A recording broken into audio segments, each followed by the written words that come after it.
Hello, what's up mga repa? Ryukon nga pala at tingnan nyo naman ang weather dito sa video natin na to. Napakaganda, wag sana umulan. At kung matatanong nyo kung bakit, ngayon kasi ay maglalakbay lang naman tayo papuntang Maynila kasi meron tayong bibilin na batalya ng bike. Makisama sana ang panahon kasi ayaw ko magbiyahe ng barko na sobrang lakas ng alon. Nadala na kasi ako nung bumiyahe kami dati sa barko tapos sobrang lakas ng alon. Nadala ako di dahil sa nakakalula, kundi dahil nakakatakot at sobrang lakas ng alon na parang itataob na neto yung barko. Pero base sa aking analysis sa langit at weather, sa tingin ko mga repa ay safe naman tayo at kalmado naman siguro yung dagat. Oy, kape ko yan. Nagawa mo pa ako. Pasok mahal na rin ah.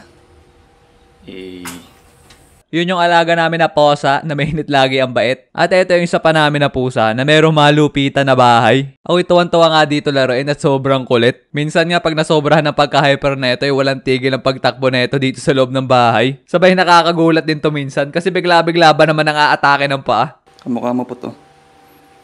Sino yan? Sino nasa baso? At pagkatapos ko maligo at magbihis ay aasikasuhin ko na yung aking gamit na dadalhin ko sa Maynila. Itong sakit bag ang dadalhin ko para mas mapadali yung pagbitbit ko dun sa bike frame pag uuwi na ako. Sasalpak ko na lang dito. At syempre, kailangan din natin magbaon ng pambahay at pangalis sa damit. Yung sakto lang para hindi ganun kabigat dalhin. At dito ay nagpatid na kami ng GF ko kay na mama at papa sa pier. At buti na lang ay kalmado yung dagat.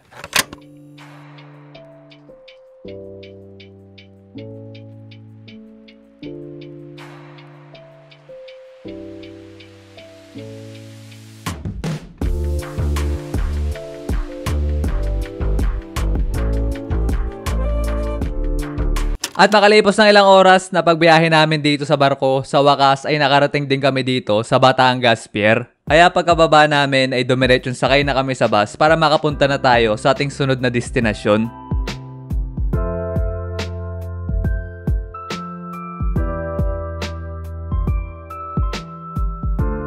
At pagkatapos sa mahabang biyahe, sa wakas ay nakarating na rin tayo dito sa Maynila. Buti na nga lang dito sa time na nagbibideo ko hindi maulan dito kasi wala kaming dalang payong. At agad ko na rin in-update yung bibilan natin ng bike frame na nandito na tayo sa Maynila. At ang layo din kasi niya kasi taga-Tarlac pa siya. Kaya bumili muna kami ng pagkain ni Commander kasi nagugutom na kami. Habang pinag-uusapan namin ng bibilan ko ng bike frame kung paano yung magiging transaction namin. Sa unang usapan namin, sabi niya mag-halfway daw kami. Pabor naman yun sa akin kasi gusto ko rin naman muna makita yung bike frame bago ko to bilhin. Maganda rin yun kasi iwas iskamas. Kaso ang problema, yung tinuro niyang location ay hindi abot ng Grab. Hindi rin naman kami maalam mag-LRT papunta doon. Kaya ang kinalabasan ay nagpalalamove na lang kami. Ay talaga namang luha pag pinilit namin pumunta doon tapos naligaw kami. At dahil matagal-tagal pa bago makapunta dito sa Maynila yung batalya ng bike, ay naisipan namin ni Commander na pumunta muna sa MOA para magala-gala. Malapit lang naman yun dito kaya nagdalawang sakay na lang kami.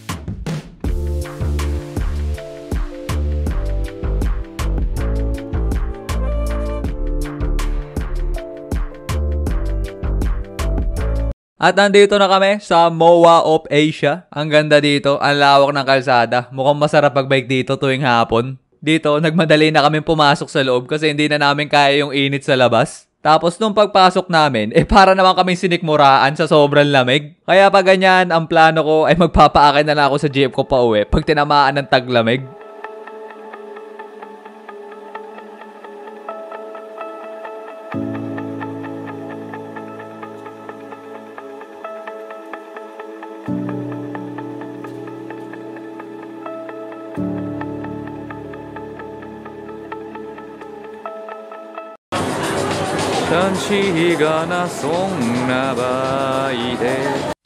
Dito natakam kami ng GF ko sa nadaanan namin. Siya natakam siya dun sa dark chocolate cake. Ako naman dun sa may egg pie. At pagkatapos namin makabili ng cake, naghanap naman kami na mabibila ng drinks. Syempre, hindi dapat puro pambara lang, dapat may panulak din. At hindi lang inumin ang hanap namin, upuan din kasi kailangan na namin magpahinga.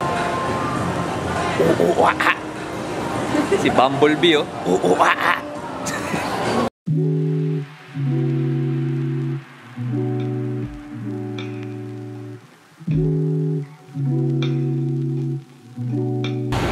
Pumunta dito para lang uminom Milo sa MOA.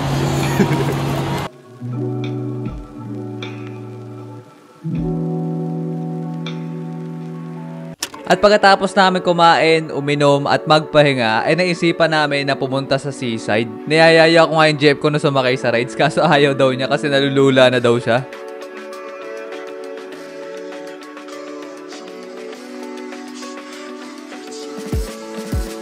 At buti na lang ang ganda ng timing ng pagpunta namin dito sa seaside kasi magsasunset na. Dito pa nga nahili ako kasi may nakita ako nagbibisikleta. Bisikleta ba yan? At pagkatapos namin maghanap, sa wakas ay nakita na rin namin yung arkilahan ng bike. Dito ay pinag-fill up lang ako sa mga dapat fill upan. Tapos noon ay dumiretso na kami sa pagbabike. Kaya papakitaan ko muna si Commander kung paano maging pedicab driver ang isang Ryukun.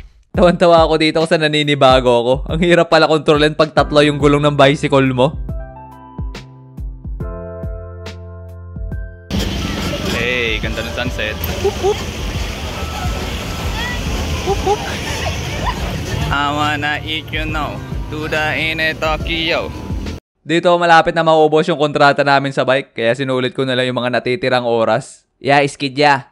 Uy. Dito mag-aali-cute muna kami para isauli tong bicycle. Hanap na rin kami na makakainan pagkatapos kasi nagugutom na rin kami.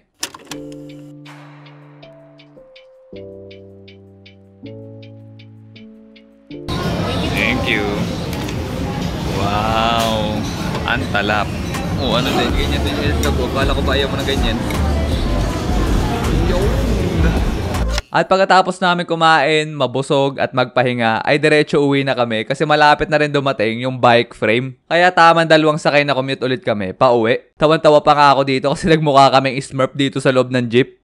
At makalipas sa matagal na pag-aantay, sa wakas ay dumating na rin yung ating bike frame. Napakaganda. Meron siya mga bangas pero hindi naman to halata pag buo na yung bike. At tatakpan ko rin naman to ng mga sticker. Pero natatawa ako kasi kilig na kilig ako nung first time ko mahawakan tong dream bike frame ko. Kasi sa wakas nakuha ko na rin to. At maraming salamat din kay tatay na nag-deliver sa akin. Napakabait niya. Sobrang layo ng kanyang binahe. Ginabi na siya papunta dito. Kaya nilakihan ko na yung tip sa kanya.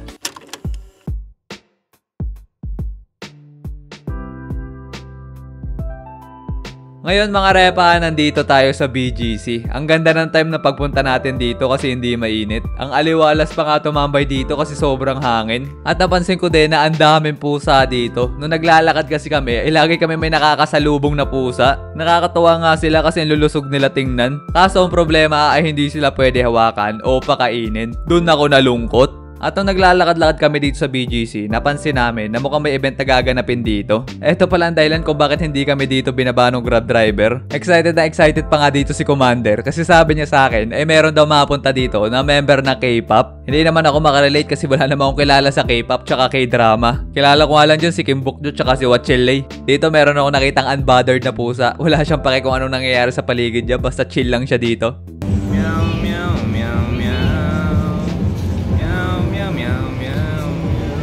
Plano sana namin ay intern dumating yung K-pop member. Kaso ang problema ay mamaya pa daw to dadating. Kaya napag-isip-isip namin na magalagala na lang muna kami at maghanap na makakainan kasi gutom na rin kami.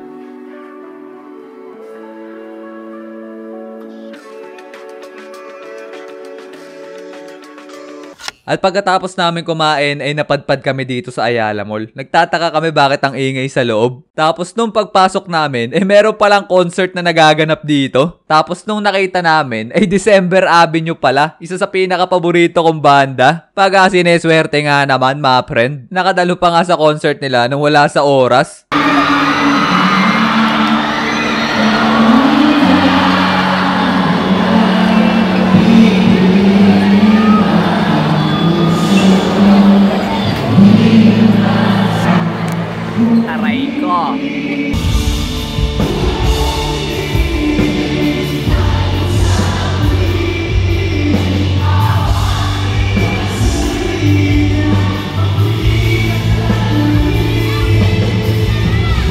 Dito meron kami nakita na photo booth. Syempre hindi pwede na hindi namin to itatry. Memories din kasi to mga friend. Maganda pang souvenir. Malaking epekto sa Boston Celtics ang pagkawala ni Jason Tatum sa kanilang lineup. Dahil Bago kami umuwi sa Mindoro, naisipan namin na bumalik sa MOA kasi meron kaming gustong bilhin dito sa Zara. Noong isang araw kasi ay inispray ko tong pabango na to at nagustuhan to ng GF ko. Kaya syempre, i-get ko to, hindi pwedeng hindi. At meron pa nga isa pa ako nababangohan dito at eto yon, yung Vibrant Leather. Kamoy nga nito yung paborito kong pabango, yung Creed Aventus. At mukhang sikat na sikat tong pabango na to dito sa Zara. Ang dami niya kasing flanker. At pagkatapos ko magbayad ay diretsong punta na kami sa woman section kasi meron din daw bibilin si Commander. So tapos na ang mission natin dito sa Maynila mga repa. Sana nagustuhan nyo ang ating munting paglalakbay. Kaya diretso uwi na tayo sa Mindoro kasi excited na ako buuin yung ating Dream Fixie build.